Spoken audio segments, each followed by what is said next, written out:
फिलहाल अभी जो ये बिहार में जो खास करके ज़मीन संबंधित जो ये मामला हर एक जगह व्याप्त हो गया है, उसका मेन कारण है कि लोग आनन फानन में ज़मीन का रजिस्ट्री तो करवा लेते हैं, लेकिन ज़मीन का जब मोटेशन करवाने का बारी आता है, दाखिल खारिज करवाने का जब बात आता है, क्योंकि जब ज़मीन का हम केवाला कराते हैं, रजिस्टर्ड कराते हैं केवाला, तो उसके बाद हमारा दूसरा प्रोसेस रहता है उसको खारिज दाखिल कराने का।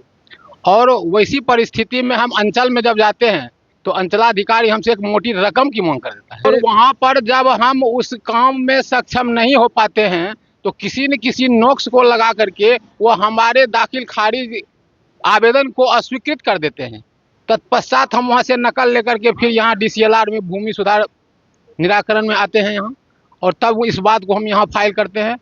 तब यहाँ से जब हमारा वो स्वीकृति होता है तब वहाँ जाते हैं तो फिर भी वहाँ पर हमको कुछ न कुछ देना ही पड़ता है। यह जो है सो हमारे राज्य का इस तरह का घिनौना जो है सो कारनामा हो चुका है, जिसमें कि निरीह जनता जो कि बिल्कुल पिछड़ा वर्ग है और जो भी कमज़ोर वर्ग है, आर्थिक दृष्टिकोण से जो कमज़ोर है, वो ज़मीन खरीद करके फिर उसका खारिज दाखिल कराने में काफ़ी मुसीबत का सामना कर रहा है। दूसरी बात यह है कि आज जितना भी फौजदारी मुकदमा न्यायालय में लंबित है, वो किसी न किसी रूप में ज़मीन विवाद से संबंधित है, चाहे वो भाई भाई से हो, गांव से हो, या और किसी भी तरह के ज़मीन का जो ठेकेदार है, जो ज़मीन का माफिया है, वह ज़मीन तो किसी न किसी रूप में ले लेता है, बड़ा प्रोप्राइटर से, या ज़मीन का जो भूस्वामी है उसे खरीद लेता है, और हमको जब वो बेचता है तो एक ही ज़मीन को दो आदमी को बेच देता है।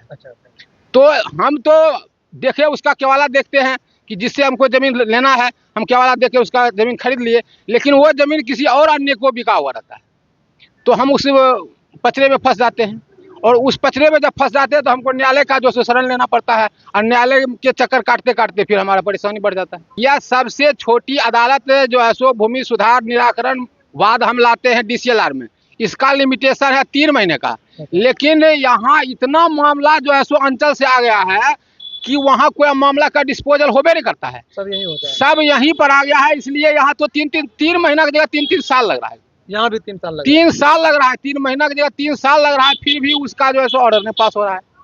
जनता दरबार में देखिए वहाँ CO साहब और थाना अध्यक्ष दोनों मिल करके इस विवाद का निराकरण करते हैं, लेकिन अब वहाँ जो है सो जब दोनों पक्ष इस वाद से सब सम्मिलित होंगे और दोनों पक्ष इस बात को स्वीकार करेंगे तभी ना उस मामला का निराकरण हो सकेगा। वहाँ इस बात का निराकरण हो ही नहीं पाता, इसलिए कोर्ट में आना पड़ता है। बहुत सारा केस है जो कि पंचायत में दिया गया है, पंचायत सचिव को दिया गया है, लेकिन वहाँ पर इसका निराकरण नहीं हो पाता, फिर वह जो है सो केस ट्रांसफर करके कोर्ट में चलाता है। अभी हर पंचायत सचिव को कम से कम 200-300 फाइल दिया गया है, लेकिन वो 200-300 फाइल में 10 का निराकरण नहीं हो पाता।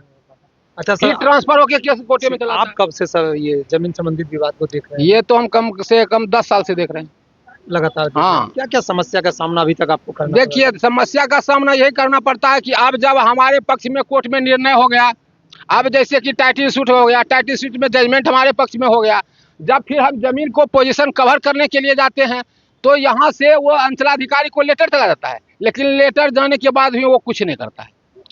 यहाँ तब होता है कि हम उसके में इजराए बाद को लाते हैं, एक्सक्यूशन लाते हैं, तब जो है सो जब इस एक्सक्यूशन लाते हैं, एक्सक्यूशन में जब हमारा फिर ऑर्डर पास होता है तब हमको यहाँ से मिलता है, फोर्स मिलता है, फिर यहाँ पर मजिस्ट्रेट मिलता है, उसके बाद जो है सो यहाँ से जाता है पदाधिकारी जाता है, तब वो हमको पोजीशन कवर कराता है। अच्छा, विपक्षी पक्ष के तरफ से भी आपको कोई दबाव वगैरह मिलता है सर? विपक्षी तो हमेशा चाहेगा कि जब हमारा केस जो है सो पक्ष वाला के द्वारा जीता जा रहा है तो आपको मेल में लाने का हमेशा कोशिश करेगा, लेकिन यहाँ पर बहुत सारे ऐसे वकील भी हैं जो कि तटस्थ होकर के गोली खाना पड़े तो खाना पड़े, लेकिन हम तुमसे मिलेंगे नहीं।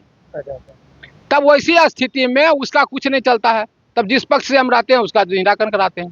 तो कभी ऐसा भी झगड़ा झंझट भी हो जाता है? झगड़ा झंझट होता है तो पुलिस यहाँ से जाता है, पुलिस वहाँ से जो आरक्षी बल जाता है वो उसको कवर करता है। लेकिन आपके साथ सर ये सब झमेला होता है? हाँ होता है वहाँ पर, फिर भी सामना करते हैं? हाँ सामना करना पड़ता है।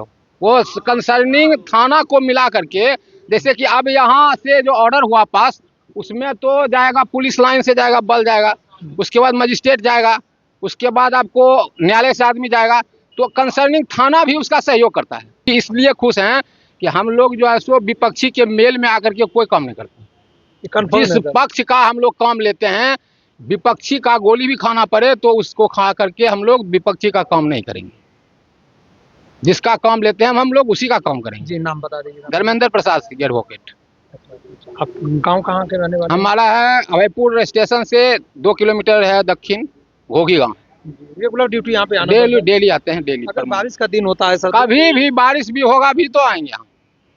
चिलचिलाती धूप होगा फिर भी कोर्ट आना ही आना, एवरीडे आना है। तो किसी चलिए, दिन ऐसा- जो जमीन संबंधित जो भी समस्या अगर आपके साथ हो तो जरूर है कि सर के पास आप आइए। और अभी क्या कुछ बोले हैं आप वीडियो के जो लास्ट तक देखिए और कमेंट के माध्यम आप भी अपना राय दीजिए। हम सर का नंबर वीडियो में देंगे, आप संपर्क कर सकते हैं। फिर मिलाएंगे नेक्स्ट वीडियो में। जय हिंद।